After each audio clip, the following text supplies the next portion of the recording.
Hingi lang po ako reaction dun sa isang part. Ilang portions doon. Yun nga daw, sabi nila, the speaker did not act alone. They have the support of the speaker. And, ano daw po, walang paggalang po daw sa House of Representatives yung mga nabitawan niya sa Tulad ng sinabi ko, suggestion lang naman nun. Huwag nilang minamasama. Hindi naman ako nakikialam.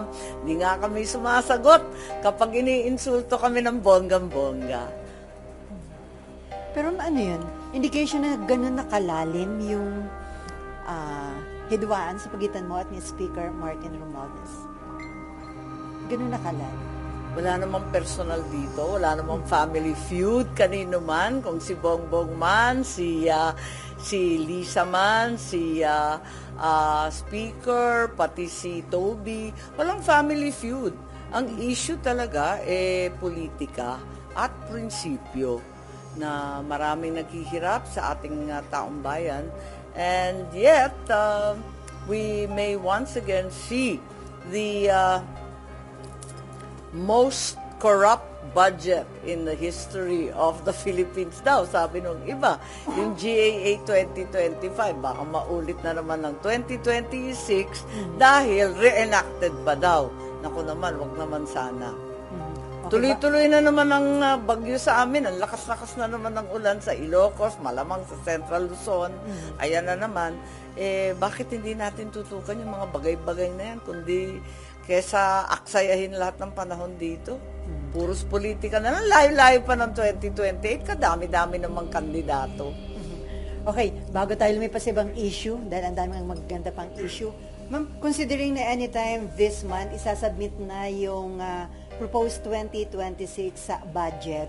Sa tingin nyo, dumifrak na ang chairman ngayon si Senator Win Gatchalian at meron siyang mga ipapatupad na reform sa process. Ang gusto niya talaga maging open yung budget process. May tinawag pa nga siya na dadaan daw ito sa golden age of transparency and accountability.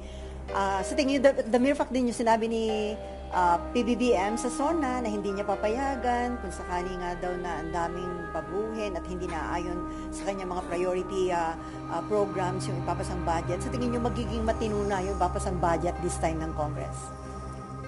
Lagi kong sinasabi, hope springs eternal. Sana nga. Kaya lang, tuwing mag-umpisa ang budget season, parati naman natin pinapangako yung transparency, accountability. Inaasahan ko na talagang puspusan ang gawin. At makinig naman sa Pangulo, makinig kina Sherwin, at tunay nga na mangyari ito. Subalit yung sinasabi na ipapalathala yung NEP, ilalabas yung mga iba't ibang report. Digital ang magika naman, hindi sa digital copy ng NEP, ng GAA, ng kung ano-ano. Ang magika nasa BICAM, mini BICAM, micro BICAM. Nagugulat na lang kami dun doon naman tayo nasisindak. Yung mga sinasabi na digitized copy, available naman yan talaga kung pipilitin. Walang problema. Malalaking libro, kinakalat naman yan. Nababasa naman natin lahat. Walang problema yun. The President's budget should really be publicized as it has been all these years. Ang problema, ang himala ay nangyayari sa BICAM. Alam naman natin yan. So ano dapat naman gawin pagdating sa BICAM? Wala na dapat yung mini BICAM at yung BICAM talagang open for the media? Dati ko pa sinasabi, live stream kaya yung BICAM na yan para magkabukuhan na, mabisto na. Kasi miski kami na member ng BICAM, ako, kasi vice chairman ako, di ko alam kung ano nangyayari, nagkakagulatan. Kaming lahat, katakot-takot na hearing, nagpuyat kami, nagpakapagod kami, ilang hearing para sa iba't ibang mga committee, sa iba't ibang department. Nung lumabas yung BICAM report, lahat ng amendments namin, wala, binasura. Kaya, para pa kami naghihiring kung ganun din sa BICAM, tatanggalin pala lahat yun. Isa pa na pinagtatakahan ko at para sa akin, nagiging useless, lagi namin dinidiin na yung power of the purse na nanatili sa Senate at sa Congress. Pero nakikita natin na sangkatutak ang FLR. At inaaral ko itong maigi, kung bakit umabot sa 1.3 trillion pa rin. Nasa Agosto na tayo, dai-dai pang pera na for later release. So, ang ibig sabihin niyan, hindi pa nagagastos to. Ang sabi nila, mali daw yung datos, pero sana ma-update naman kasi nakakalat to sa iba't ibang departamento ng gobyerno. Sa DPWH, alam natin na ito ay nasa 572 billion. Ang laki-laki pa niyan. Samantalang lumulubog na tayo sa baha, hirap na dumaan at maghanap buhay ang ating mga kababayan. Higit sa lahat, may nasasalanta pa sa bagyo. Ang lalaki pa ng halaga Ang malaki dito, yung DPWH, ang katutak na FLR, marami pa talaga. Yung MPBF, ayan pa, 109 billion, PGF, 144 billion. Ang lalaki ng amounts na to. So I'm wondering what appears to be the plan. May plano daw, pero paano pahahabulin? Tagulan na. Ayos pa ba ng kalsada? Pwede pa bang mag-construction? Matutuyo pa ba ang semento? Parang, alam naman natin, mag-umpisa na yan by January pag umigi-igi ng konti ang panahon. Ma'am, yung FLR, sinasabi, prerogative ng executive. Pero ano po ba, ano yung nagiging basihan pag FLR? Dahil may mga questionable dun sa project? Meron tayong mahiwaga at highly controversial provision na dinadala from budget to budget. Ang kada GAA halos, para lang yata ito ng panahon ni Presidente Duterte, hindi ko maalala. There was a time na nawala ito Ito yung Section 71 na sinasabi may prohibition against impoundment. Kapag hindi na veto, lumusot naman siya bilang bahagi ng budget, wala nang pwedeng hintuin na pag-release. Pwera lang pag nagkaroon ng unmanageable national budget deficit. Ayun, pag talagang exceeded na talaga yung quarterly budget deficit, lumampas-lampas na tayo. Ayun. So, there has to be a declaration that an unmanageable deficit has transpired, at which pwede nang mag-impound. Pag-uusapan na yan. So, also, the other thing is there are clear economic indications of an impending occurrence. Ito, parang mahirap rin to. Impending, ibig sabihin, di pa nangyayari, pwede nang hulaan. Medyo maluwag yata ang ganito. And it's always subject to the rules and regulations by DBM. Maybe we should consider entirely deleting Section 71 once and for all, or perhaps amending it radically. Kasi hindi katanggap-tanggap to. Kontra ito sa ating konstitusyon na nagbibigay sa ating kongreso ng power of the purse. Nagveto na si Pangulo ng 26 billion noong nakaraang taon sa DPWH, 168 billion sa ilalim ng unprogrammed. Pero kung wala naman unmanageable deficit, meron namang cash programming, meron namang prudent fiscal management, bakit kinakailangan pang harangin? At napupolitika pa, kasi alam naman natin, yung buong Duterte block, naka-FLR. Ang bigat naman nun. Ang balita, may saro na, andyan na sa iba't ibang department, wala nang magawa yung DBM, pero nakatenga sa mga department. So karamihan po na naka-FLR ay dun sa Opposition. Sa opposition. Opo. Sa Sorry. Senate and House na. Yes. Ang balita ko pati congressman, oo. Sorry? Hindi daw insertion. Sorry? Hindi daw insertion. The president vetoed quite a few of the insertions as well as the new appropriations as well as the additional amounts. Marami siyang vinito. Pero yung mga inapprove, parang vinito na rin kasi hindi lumalabas. Agosto na. So yung FLR parang ginagamit na panggigipit sa opposition na? May pakiramdam na ganun. So ang nagsasuffer, yung mga projects na dapat pakinabangan na ho ng taong bayan. Yes, at sa totoo lang, marami dyan walang kinalaman sa amin, kundi request talaga ng mga department. Alam naman ninyo yan di ba? Pag dumarating tayo sa budget season, ang bawat department, bawat ahensya, humihingi ng karagdagang pondo.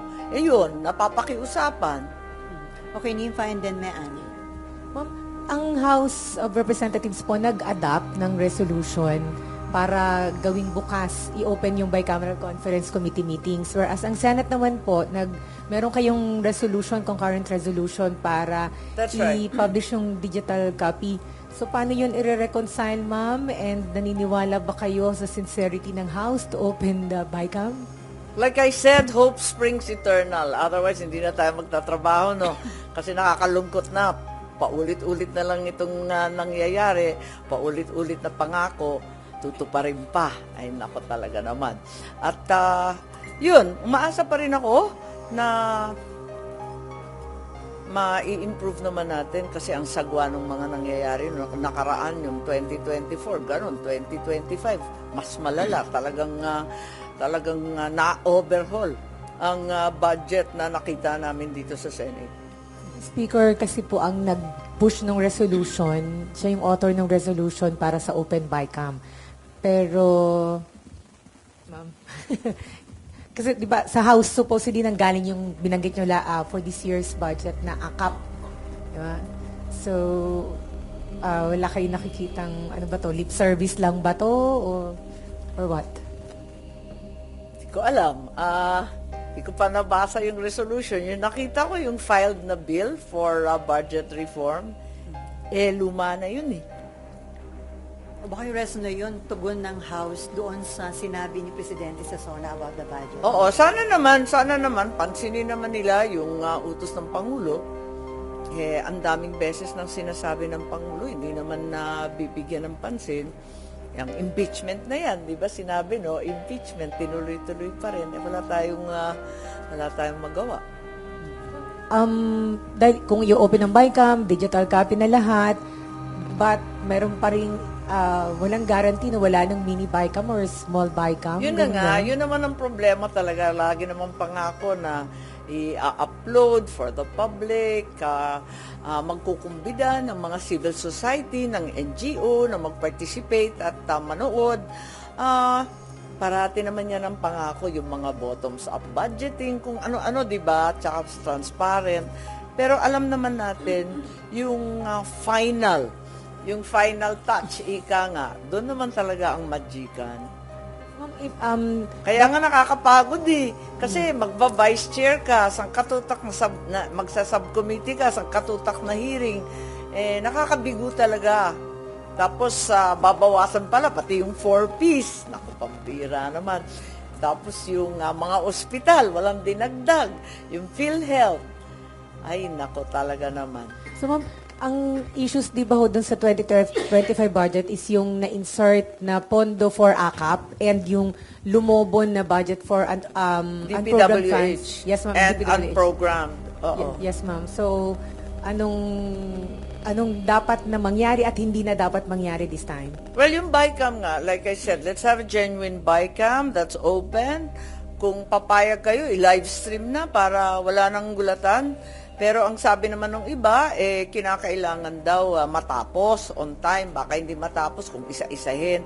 Ang akin naman, limitahan sa malalaking bagay at saka establish the policy guidance early on and then limit yourselves to the largest line items. Matatapos at matatapos yan. Bakit hindi? Makakatulong ba yung parang panawagan ni Budget Secretary Amena Pangandaman sa mga department heads na huwag na kayong maglabi sa mga pulis, sa mga senador at kongresista, kumbaga pinag-aralan na naman yung budget allocation sa kanilang mga tanggapan? Ang problema kasi, hindi mo rin masisisi yung mga department heads kasi matindi rin na magtanggal yung DBM. May paliwanag naman yung mga department. So, palagay ko, maganda na we stick to the NEP, but at the same time, we need to hear the context for each and every item. Okay. Meron ka pa? About budget pa rin? Yeah, so Section 71 is a real concern. And I think we need to evaluate it very carefully. Sa lahat ng GAA, parang kine-carry over lang namin taon-taon. Tapos, aaray kapag na-impound yung iba't ibang project. So, mabigat yun.